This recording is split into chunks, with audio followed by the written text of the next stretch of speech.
कैसे हो? अच्छे हो ना? आज हम कक्षा 7 का पाठ नंबर 2 पढ़ेंगे। इसका हेडिंग क्या है? संज्ञा। इसको इंग्लिश में नाउन भी कहते हैं। आप संज्ञा के बारे में second class, third class, fourth class, fifth, six शुरू से पढ़ते आ रहे हैं। ये आपके लिए कोई नई चीज नहीं है। इनको अपन और एक बार और पढ़ते हैं। आइए इसके बारे में पहले अपन थोड़ा सा रिवाइज कर ले। संज्ञा क्या होती है? तो संज्ञा की परिभाषा क्या होती है? किसी व्यक्ति, वस्तु, स्थान, प्राणी के नाम को संज्ञा कहते हैं। तो सबसे पहले अपन इसकी परिभाषा लिखते हैं। तो संज्ञा की परिभाषा है किसी व्यक्ति, व्यक्ति को इंग्लिश में क्या कहते हैं? पर्सन। वस्तु, वस्तु क्या कहते हैं? थिंग्स। प्राणी, एनिमल, तथा भाव, एब्स्ट्रैक्ट के नाम को संज्ञा कहते हैं। ठीक है, इसके बारे में आप जानते ही हो, बिल्कुल नॉर्मल डेफिनेशन है और आपको ये अच्छे से याद भी है। तो कोई भी व्यक्ति हो सकता है, कोई भी वस्तु, कोई भी प्राणी, चीज और भाव के नाम को अपन क्या कहते हैं? संज्ञा कहते हैं। तो संज्ञा के बारे में अपन जानते हैं। फिर संज्ञा के कितने प्रकार होते हैं? इसका अगला टॉपिक है संज्ञा के प्रकार।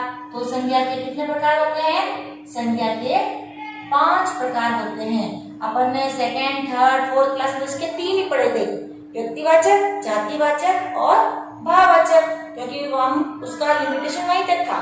लेकिन अब अपन स्टैंडर्ड 7th स्टैंडर्ड है, तो इसमें संज्ञा के कितने प्रकार बताए गए हैं? 5 प्रकार। तो संज्ञा के 5 प्रकार होते हैं।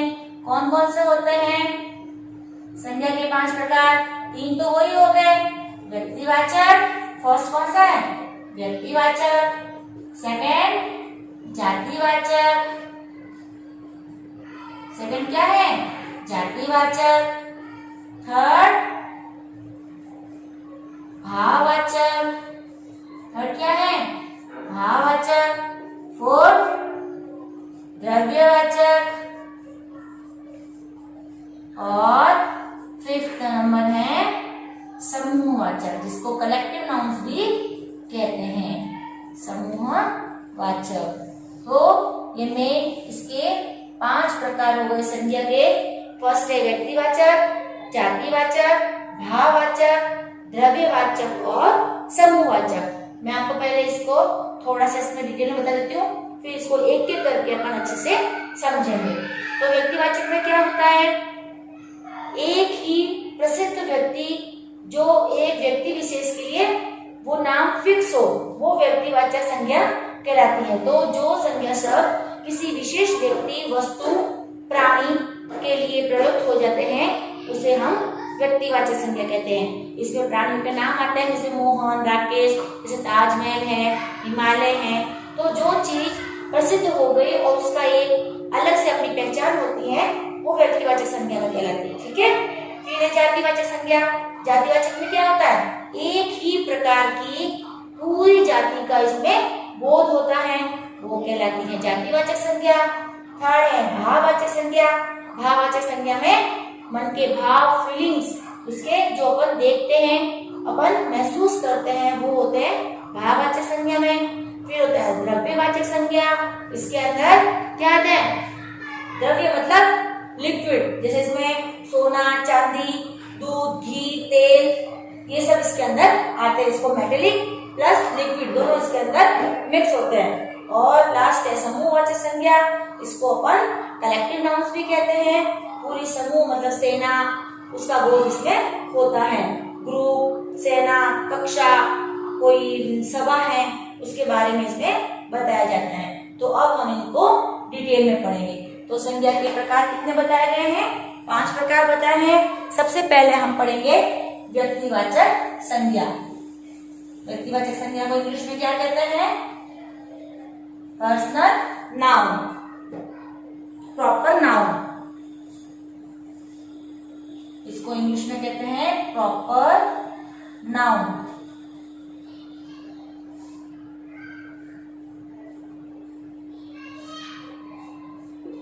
तो इसकी डिफाइन मैं बोलूंगी, आप इसको देखना कि जिन संज्ञा से किसी व्यक्ति, वस्तु या स्थान विशेष का बोध होता है उसे हम व्यक्तिवाचक संज्ञा कहते हैं। किसी विशेष व्यक्ति, स्थान और प्राणी का इसमें बोध होता है। अब इसके अंदर कौन कौन से नाम आते हैं, इसकी बहुत बड़ी लिस्ट है, जिसमें व्यक्तियों के नाम, दिशाओं के नाम, देश के नाम, जातियों के नाम, नदियों के नाम, समुद्रों के नाम, पर्वतों के नाम और नगरों के नाम, समाचार पत्रों के नाम, पुस्तकों के नाम, दिनों के नाम, महीनों के नाम, ग्रह नक्षत्रों के नाम और त्योहारों के नाम आते हैं। तो व्यक्तिवाचक संज्ञा बहुत बड़ी है, इसमें अपन सब नाम लेते हैं। तो जिस, इसकी डिफाइन लिखते हैं, जिस संज्ञा शब्द से किसी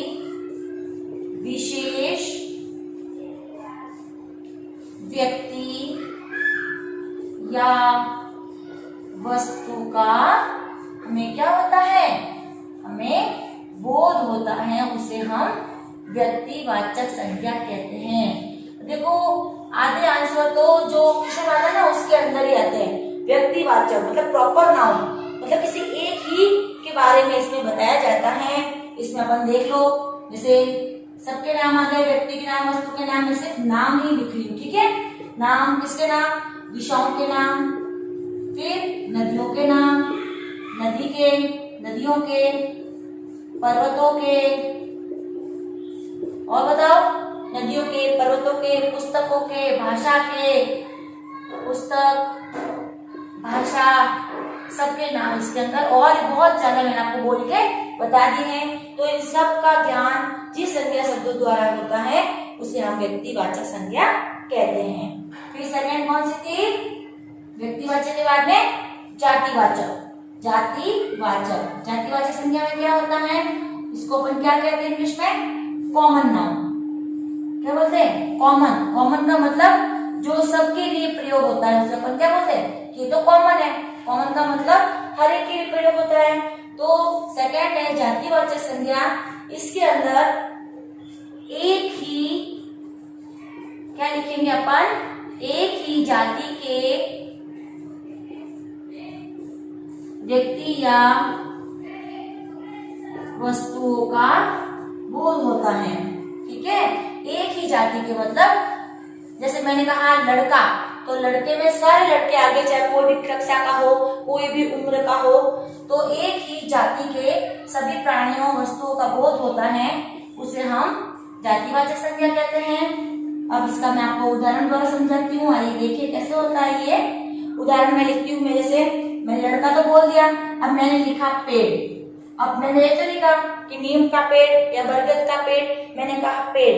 तो इस, जब हम पेड़ शब्द का यूज करते हैं तो इसका मतलब हो गया इसके अंदर सारे पेड़ आते हैं, पूरे पेड़ की प्रजाति का इसके विवरण होता है।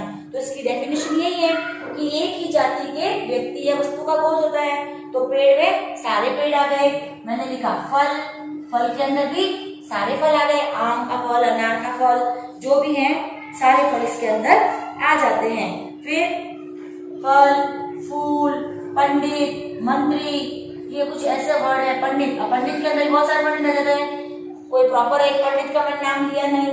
फिर और क्या बताया मैंने, पंडित और डॉक्टर, और ऐसे बहुत सारे ऐसे वर्ड हैं जिनका अपन इसके अंदर प्रयोग करते हैं। बेटी, माता, नदी, भाई, बहन, मामा, जुलाहा, बाबू, प्रोफेसर, कवि, लेखक, पुस्तक, सब इसके अंदर आते हैं। कवि, लेखक, पुस्तक। अब पुस्तक कौन सी पुस्तक, हिंदी की पुस्तक, गणित की पुस्तक, कोई एक विशेष पुस्तक का नाम तो है नहीं, पुस्तक हो गया तो इसके अंदर सारी आ जाती है। तो जातिवाचक संज्ञा में एक ही जाति, मतलब जैसे ये जाति हो गई कवि की जाति, तो इसके अंदर सारे कवि आ जाते हैं। तो एक ही जाति के व्यक्ति या वस्तु का जिससे हमें बोध होता है उसे हम जातिवाचक संज्ञा कहते हैं। बिल्कुल सिंपल है, मैंने आपको अच्छे समझा दी इसको।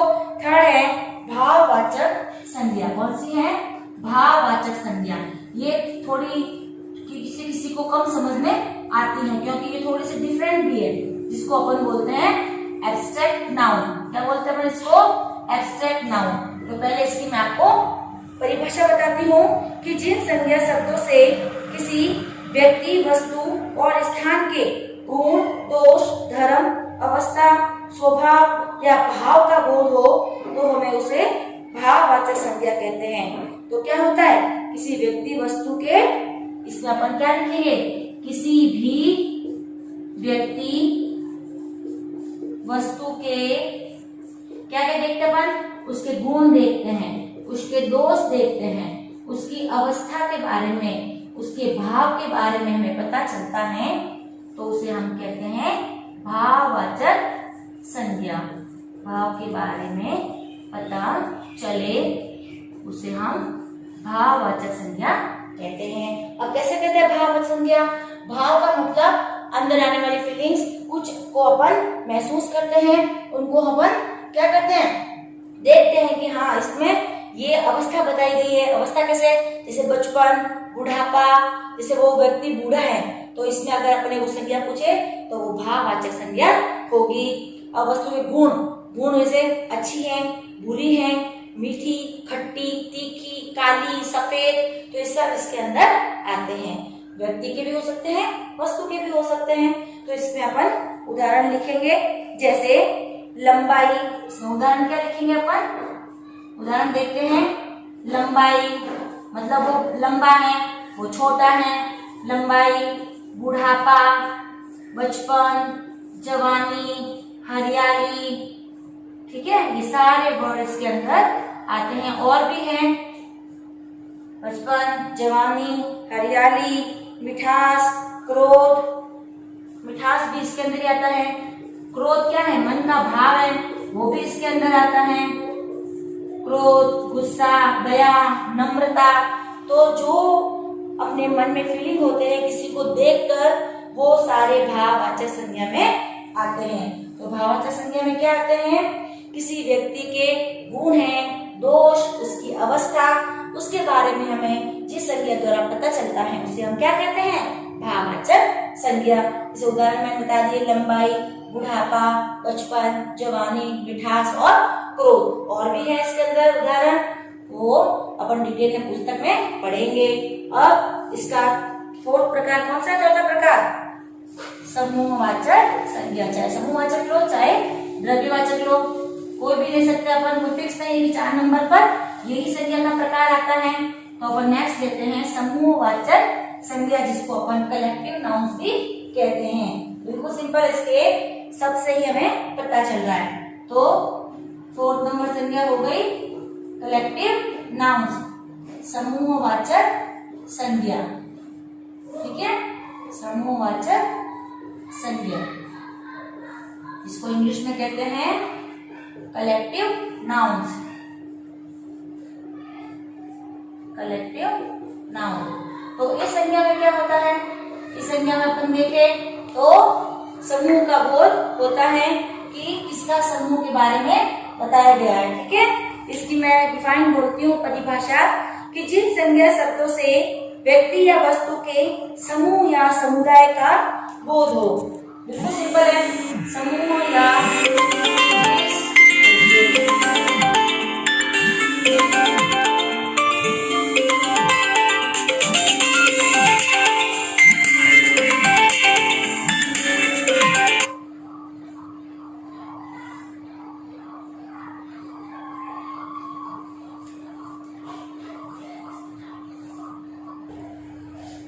तो अगली हम पढ़ेंगे समूहवाचक संज्ञा, जिसको इंग्लिश में कहते हैं कलेक्टिव नाउन्स।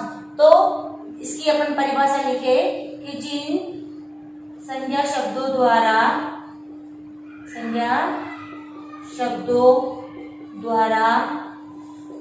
हमें समूह, समुदाय या इंग्लिश में क्या बोलते हैं ग्रुप, सेना, सभा का बोध होता है, उसे हम क्या कहते हैं? समूहवाचक संज्ञा। तो समूहवाचक संज्ञा किसे कहते हैं? जहां हमें पता चले कि कोई समूह है, कोई ग्रुप है, तो हमें उसका पता चले, उसका बोध हो, तो वो समूहवाचक संज्ञा कहलाती है। इसके उदाहरण क्या है? उदाहरण अपन लिखते हैं, जैसे सेना, रक्षा, सभा, और भी है, और कहते हैं जैसे कि टोली, मंडली, सेना, दल, ठीक है। तो ये इसके अंदर इसके उदाहरण आते हैं। तो समूहवाचक संज्ञा के उदाहरण क्या क्या हो गए? सेना, कक्षा, भीड़, सभा, दल और टोली, ये इसके उदाहरण हो गए। और हमारी संज्ञा का लास्ट प्रकार कौन सा रह गया? द्रव्यवाचक संज्ञा। द्रव्यवाचक संज्ञा, ये हमारे संज्ञा का लास्ट प्रकार है। द्रव्यवाचक संज्ञा में क्या होता है? पहले मैं इसकी परिभाषा बोलती हूँ कि जिन संज्ञा शब्दों से ऐसे द्रव्य या पदार्थ का बोध होता है जिससे अनेक वस्तुएं बनती हैं, उसे हम द्रव्यवाचक संज्ञा कहते हैं। तो जिन संज्ञा शब्दों द्वारा, क्या परिभाषा लिखेंगे अपन इसकी? जिन संज्ञा शब्दों द्वारा द्रव्य पदार्थों का बोध होता है, जिन संज्ञा शब्दों द्वारा हमें द्रव्य पदार्थों का बोध होता है, उसे हम द्रव्यवाचक संज्ञा कहते हैं। और उसे अनेक प्रकार की वस्तुएं भी बनाई जाती हैं।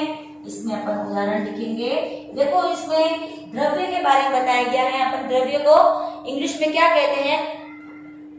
लिक्विड। लेकिन इसमें मेटेलिक चीजें भी आती हैं, जैसे सोना, चांदी, और बोलो तांबा। अब लिक्विड की चीजें जैसे पानी, दूध, घी, तो तेल, ये इसके अंदर आते हैं। तो वे संज्ञा शब्द जिससे हमें द्रव्य पदार्थों का बोध होता है, उसे हम द्रव्यवाचक संज्ञा कहते हैं।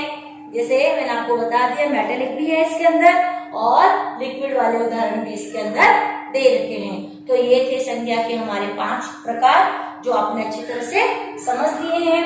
फर्स्ट व्यक्तिवाचक संज्ञा, फिर जातिवाचक संज्ञा, फिर भाववाचक, समूहवाचक एंड देन लास्ट द्रव्यवाचक संज्ञा। ये हमने आगे भी पढ़ रखी है, इसलिए इतना कोई डिफिकल्ट नहीं था। ठीक है। अब अपन इसके आगे टॉपिक आता है कि संज्ञा को कन्वर्ट करना, भाववाचक संज्ञा बनाना।